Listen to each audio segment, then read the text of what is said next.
Hi, my name is Ike Ahmed. I'm an assistant professor at the University of Toronto and in clinical practice in the Greater Toronto Area practicing glaucoma and anterior segment surgery. I'm pleased to share some thoughts about my perspective on the role of ultrasonic biomicrocopy for anterior segment imaging.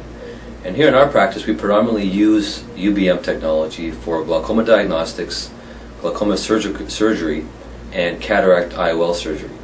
So starting with glaucoma diagnostics, I think we've all seen a gradual increase in the usage of anterior segment imaging.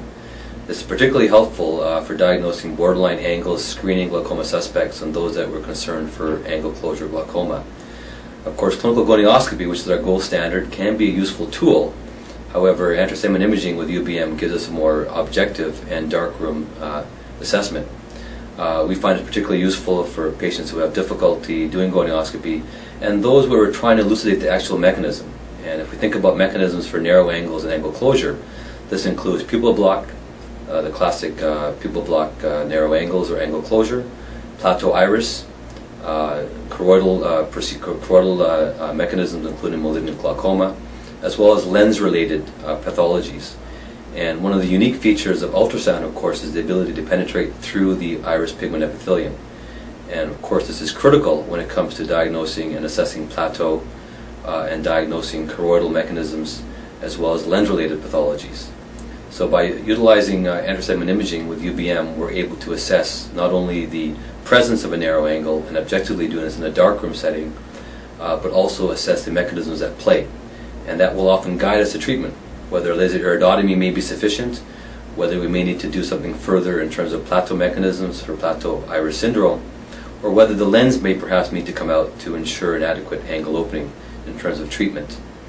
In terms of surgical intervention, certainly with the application assessing blebs, assessing tube patency can be very helpful. One of our areas of great interest is the uses of new devices, particularly in the angle. Whether they're ab intern or ab external devices placed in the angle, for example, in the suprachoroidal space, is the use of technologies like UBM that allow us to assess positioning as well as potential mechanisms of flow. I think we'll see more and more application of ultrasound technology as we develop the field in terms of new glaucoma devices. Finally, the area of cataract IOL technology is a growing area in terms of imaging. And currently, of course, our standard technologies are typically biometry, ultrasound, or optical, as well as keratometry. And I think more and more we're seeing the usage of assessment of capsular bag size as an important variable in terms of IOL selection, particularly with accommodated lenses. So this is an area that we've been continuing to look and assess capsular bag positioning and sizes to assess perhaps those patients that may benefit most or may perhaps not benefit as much from certain accommodated lenses.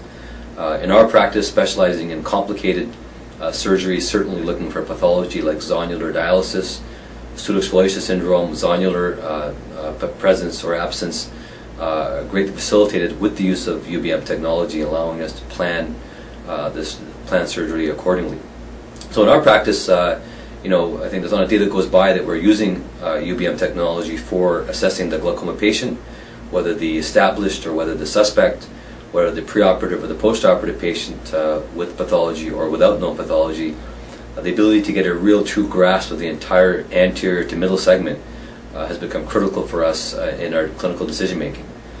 In cataract IOL, the cataract IOL field, as we've discussed, particularly in those patients who are concerned about pathology, and I think going forward, getting a good handle in terms of the cataract positioning as well as capsular bag size will perhaps play an important role when it comes to the selection of appropriate IOLs. I think one of the challenges with ultrasound technology traditionally has been some of the difficulties incorporating into clinical practice, and we've now had experience through multiple generations and multiple platforms.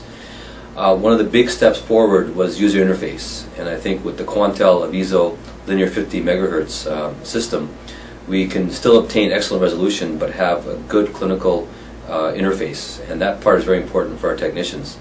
It allows rapid patient turnover and ease of use and quantification of specific meridia of imaging. One of the advantages that we found has really helped us has been the ClearScan bag balloon type system that Tom Prager has innovatively developed. And this system has really cleaned up the procedure, allowed us to do these procedures very quickly and efficiently, and with very little discomfort. And I think those developments, both on the Quantel system and with the application of the ClearScan system has really made this an effortless process for our patients and our technicians.